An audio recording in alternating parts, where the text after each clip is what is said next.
Hello friends, तो आज हम बात करेंगे IBPS clerk main self given exam analysis 2024। मेरा 13 अक्टूबर 2024 को एग्ज़ाम था फर्स्ट शिफ्ट में 8 AM वाले में। तो आज मैं डिस्कस करूँगी एग्ज़ाम का क्या लेवल था, किस तरह का एग्ज़ाम आया हुआ था और कितने मेरे अटैम्प्ट हैं। हालांकि मेरे अटैम्प्ट बहुत कम है, बट फिर भी मैं बताऊंगी आपको कि किस तरह से आप पेपर को अच्छे से अटैम्प्ट करते हैं या कौन सी टिप्स हैं जिससे आप इम्प्रूव कर सकते हैं। एक चीज़ मैं यहाँ बोलूँगी, जब भी आप एग्ज़ाम दें या कभी भी आप मेंस का एग्ज़ाम दें, थोड़ा सा आराम से क्वेश्चन बनाएं। मेंस के जो क्वेश्चन होते हैं वो थोड़े से बड़े होते हैं तो थोड़ा टाइम लगता है, लेकिन अगर आप थोड़ा प्रॉपर्ली अच्छे से टाइम देंगे तो वो क्वेश्चन बन जाता है। पहली चीज़ तो ये। दूसरी चीज़ है कि जब भी एक चीज़ और ये बोलूँगी कि प्री निकालना क्लर्क एग्ज़ाम का कठिन होता है, लेकिन मेंस निकालना आसान होता है, क्योंकि मेंस में हमारे पास टाइम बहुत ज़्यादा होता है।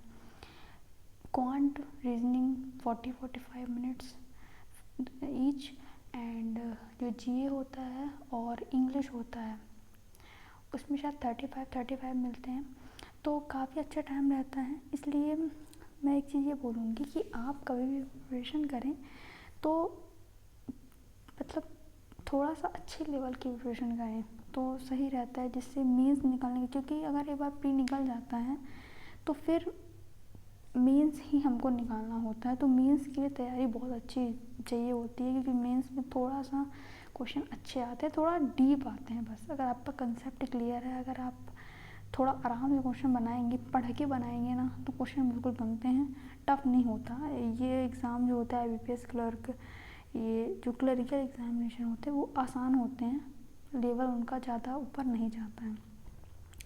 तो let's get started with reasoning.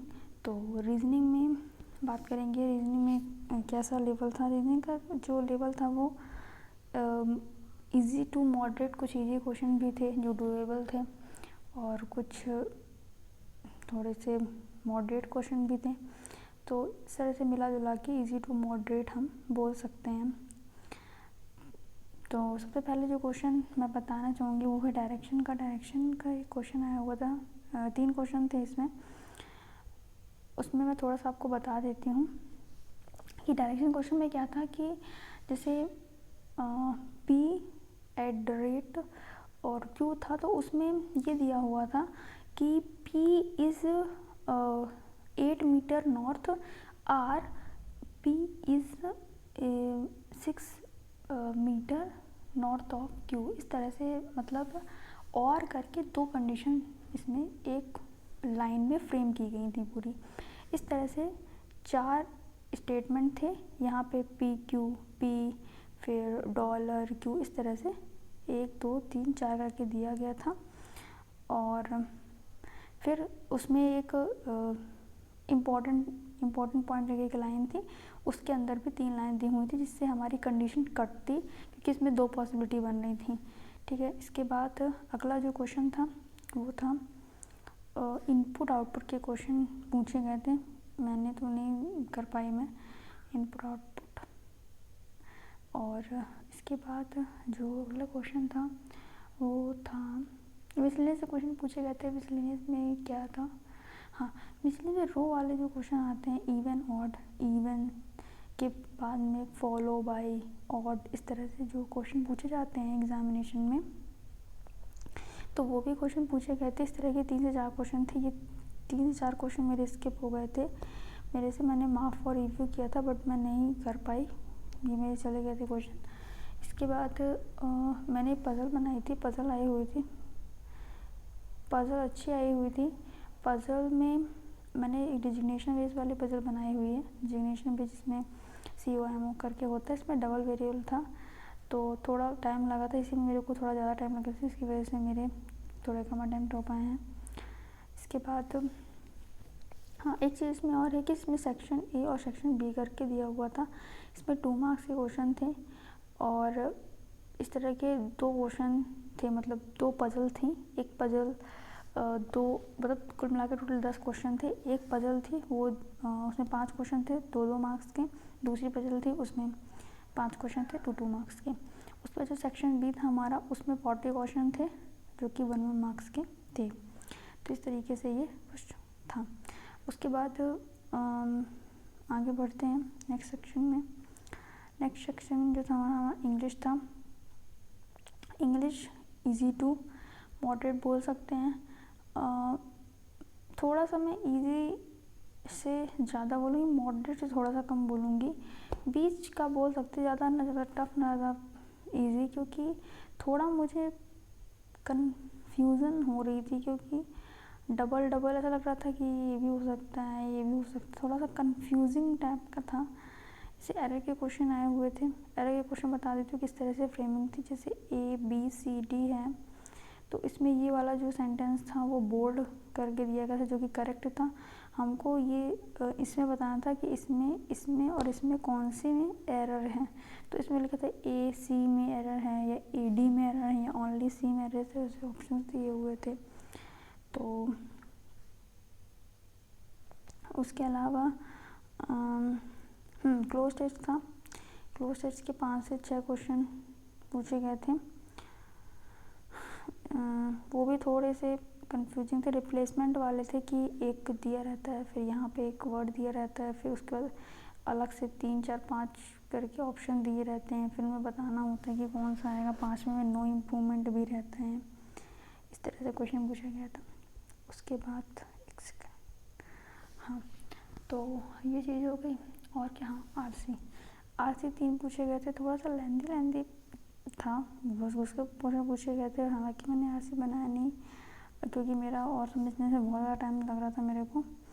और इसमें कुछ अच्छे क्वेश्चन भी थे, जैसे कि छोटे छोटे पैराग्राफ बेस्ड क्वेश्चन भी आते हैं कि ये पैराग्राफ दिया है, 3 4 लाइनें दी हुई हैं, फिर उसमें पूछता है कि कहानी टाइप से दिए रहते हैं, फिर उसमें बताना पड़ता है कि ये जो इसमें कहानी दी हुई है, फिर कुछ इस ऐसे कि मतलब वो रहता है एम्प्लॉय मतलब वो मतलब एक मैनेजर रहता है, वो अपने एम्प्लॉय को कहता है कि आप इस प्रोजेक्ट को संभालो। तो फिर वो कहता है कि ठीक है मैं करता हूँ, क्योंकि उस समय वो कोई कंक्लूज़न नहीं देता, क्योंकि वो अपने कलीग्स से बात नहीं किया होता है। और उसमें पूछ रहा था कि जो ऑथर का ओपिनियन, उसमें किस चीज़ की कमी है, कॉन्फिडेंस, इस तरह करके दिया था। मैंने तो इसका आंसर कॉन्फिडेंस लगाया था कि उसमें कॉन्फिडेंस की कमी रहती है। इस तरह से 1-2 क्वेश्चन पूछे गए थे, छोटे छोटे पैराग्राफ बेस्ड क्वेश्चन जो आते हैं, आपने मॉक्स में भी देखे होंगे। तो यही था इंग्लिश में। इंग्लिश थोड़ा सा मेरे को कन्फ्यूजन लगे, बाकी देखते हैं। इसके बाद नेक्स्ट सेक्शन में चलते हैं। नेक्स्ट सेक्शन जो था हमारा करंट अफेयर था। करंट अफेयर बहुत ठीक थी, पूछी गई थी। काफ़ी ज़्यादा क्वेश्चन डूएबल थे, जैसे कि एक गेल वाला क्वेश्चन था, गेल उसका आंसर था। और एक पूछा गया था, एक प्रधानमंत्री मोदी ने एक स्कीम लॉन्च की है बायो E3 करके, उसके बारे में पूछा था कि E3 में जो इनमें से कौन सा नहीं है, क्योंकि E3 है तो 3 होंगे, उसमें ऑप्शन 4 दिए हुए थे। उसमें पूछा था कि कौन सा नहीं है, जैसे इन्वायरमेंट, एजुकेशन और भी एंटरप्रेन्योरशिप था, और एक और था, लेकिन इसका आंसर जो था वो एंटरप्रेन्योरशिप था। 4 ऑप्शन करके दिए हुए थे। UPI की लिमिट पूछी थी कि UPI की लिमिट कितनी है, तो 500 उसका था आंसर, UPI लाइट। और उसके बाद आभा ID ये गवर्नमेंट स्कीम से related question, Ayushman Bharat health जो ID होती है उससे पूछते हैं उसमें कितने डिजिट होते हैं, तो 14 डिजिट होते हैं। ये मेरा रॉन्ग हो गया है। उसके बाद एक स्पोर्ट्स रिलेटेड क्वेश्चन था। स्पोर्ट्स रिलेटेड क्वेश्चन की जो फ्रेमिंग थी वो कुछ इस तरीके से थी कि जो एथलीट्स होते हैं, यहाँ पे दिए थे प्लेयर के नेम, और यहाँ पे उनसे संबंधित चीज़ें होती होंगी। जैसे नीरज चोपड़ा दिया है, तो नीरज चोपड़ा यहाँ पे एथलीट लिखा था। फिर उसके बाद मनु भाकर था, तो मनु भाकर में लिखा था शूटिंग। उसी के बाद सरबजोत सिंधु दिया था, उसका लिखा था कि इनका संबंध शूटिंग से। फिर उसके बाद एक था अमन सहरावत, उसमें दिया था कि बॉक्सिंग, लेकिन इसका आंसर यही था। बहुत सिली मिस्टेक किया मैंने, ये वाला भी मेरा थोड़ा सा रॉन्ग हो गया है। नेक्स्ट क्वेश्चन बताइएगा कि ये क्वेश्चन किया जा सकता था। उसके बाद 20 में क्वेश्चन पूछा गया था कि नरेंद्र मोदी ने यूक्रेन में इसके अंडर कुछ असिस्टेंस प्रोवाइड की है यूक्रेन को, जिससे मतलब वो चीज़ों को अच्छा कर पाएँ अपने कंट्री में। इस तरह से यूक्रेन को एड के रूप में दिया गया सामान इसके अंडर। तो नेक्स्ट और इसमें हाँ एक कॉम्पिटिटिव इंडेक्स वाला क्वेश्चन था। कॉम्पिटिटिव इंडेक्स में निम्न में से पूछा था कि इसमें से टॉप 5 में से कौन सा नहीं है। भारत है, इंडिया दिया था, यूएसए दिया था, चाइना दिया था, ब्राज़ील दिया था, हांगकांग दिया था। इस तरह से क्वेश्चन दिया था। इसका आंसर तो मैंने हांगकांग लगाया है और देखते हैं बाकी। इसके अलावा हाँ बस इतना ही था जो भी था। उसके बाद नेक्स्ट जो हमारा सेक्शन आता है। अच्छा एक चीज़ मैं और ये बोलूँगी, करंट अफेयर में थोड़ा दिक्कत होती है। तो करंट अफेयर में यही है कि सबसे ज़रूरी चीज़ है रिवीजन, दूसरी चीज़ है डिटेल में पढ़ना, क्योंकि करंट अफेयर बिल्कुल ऐसा ऊपर से नहीं आती है। और जो सबसे ज़्यादा जो मेनली पूछी गई थी करंट अफेयर वो अगस्त की पूछी गई थी कि अगस्त की करंट अफेयर क्या है। मेनली जो करंट अफेयर थी वो किसकी थी, अगस्त की थी। तो अगस्त की 24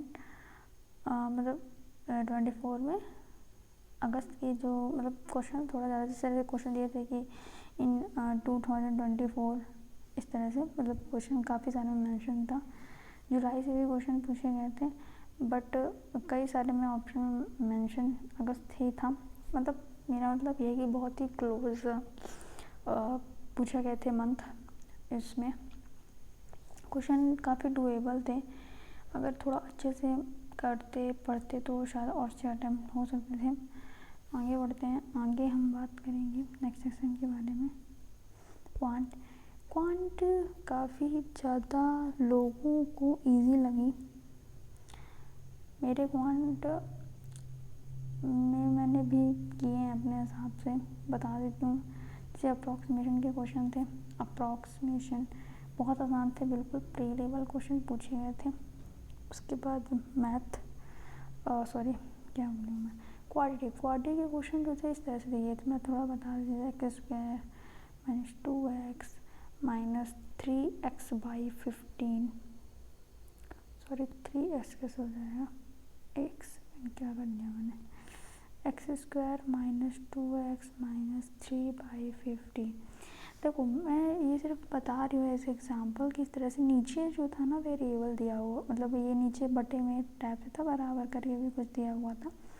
तो इस तरह से क्वाड्रेटिक पूछे गए थे, थोड़े बड़े बड़े से डिनोमिनेटर वाले, मतलब आंसर करके उसमें दिया हुआ था। इस तरह से क्वेश्चन थे। DI थी, एक टेबल DI जो मैंने बनाई हुई थी, एक वोट बेस भी DI थी, वोट बेस वाली, और एक DI थी कैसलेट वाली। 2 आई हुई थी कैसलेट एक तो फुल आई थी जो कि 5 मार्क्स की थी पूरी, एक कैसलेट आई थी जो कि 2 मार्क्स की थी। ये मैंने बनाई थी बट ये मेरे से नहीं बनी थी। इसके बाद मैंने एक टेबल वाली DI बनाई थी। टेबल वाली जो DI थी वो काफ़ी थोड़ा सा मेरे को ठीक लगा, बाकी सब पे तो मैंने उसको अटैम्प्ट किया था। तो इसमें मैं बता देती हूँ क्या दिया था। टेबल प्लस पाई चार्ट था। इसमें कुछ इस तरीके से था कि जैसे क्वेश्चन में अनसोल्ड 30 दिया हुआ था और जो पाई चार्ट था उसमें ABCD करके डिस्ट्रीब्यूशन दिया हुआ था, जिसमें से 30%, 40%, 60%, 20%। तो इस तरीके से इसमें प्रतिशत वाइज जो डाटा था वो हमारा गिवन था और निकालने थे हमको अनसोल्ड। उसके बाद थोड़ा सा इसमें टाइम लग रहा था। फिर इसके बाद इसमें क्या दिया था, सोल्ड का डाटा दिया हुआ था। सोल्ड का डाटा क्वेश्चन में मेंशन था, 30, 40 इस तरह से। ज़्यादा बड़े बड़े नंबर नहीं थे कि नंबर बड़े हों, नंबर तो ईजी थे बट थोड़ा अंडरस्टैंड करने में था इसमें। उसके बाद एक टेबल दी हुई थी जिसमें सोल्ड में दिया हुआ था कि सोल्ड में जो मेटेलिक हैं और जो प्लास्टिक हैं उनका डिफरेंस दिया हुआ था। उसमें ये भी मेंशन किया गया था कि मेटेलिक या प्लास्टिक में से कौन बड़ा है कौन छोटा है। इससे मतलब आपकी पूरी इंडिविजुअल वैल्यू आ जाती है सबकी। कहने का मतलब ये है कि आपके अनशोर्ड भी आ जाते हैं, आपके शोर्ड भी आ जाते हैं, फिर अनशोर्ड भी आ जाते हैं, अनशोल्ड भी आ जाते, फिर शोल्ड भी आ जाते, फिर शोल्ड में भी बाइफर्केशन इसमें दी हुई थी प्लास्टिक में और मटेरियल में। तो इस तरह से इसमें पूरा डाटा दिया गया था, उसके बिहाफ पे क्वेश्चन पूछे गए थे। तो इस तरह से ये वाली डी आई थी। आई होप आपको समझ में आ गया होगा। तो इस तरह से क्वांट में मिला जुला करके ठीक ठाक था, लेकिन क्वांट में बहुत मतलब as compare to reasoning easy था क्वांट। तो लेकिन फिर भी मेरे अटैम्प्ट बहुत ज़्यादा कम है क्वांट में। चलिए आगे बढ़ते हैं नेक्स्ट। हाँ, अब मेरे अटैम्प्ट की बात कर लेते हैं। Reasoning, quant, English, CA.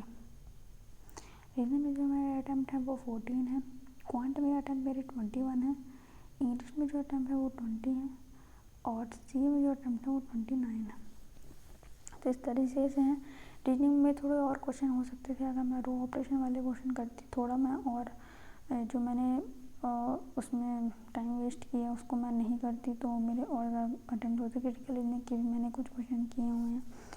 English की मैं थोड़ा कर सकती थी, लेकिन थोड़ा मेरा कन्फ्यूजन बहुत ज़्यादा हो रहा था मेरे को। और क्वांट की तो मैंने बता ही दिया, क्वांट में 21 है और सी में मेरी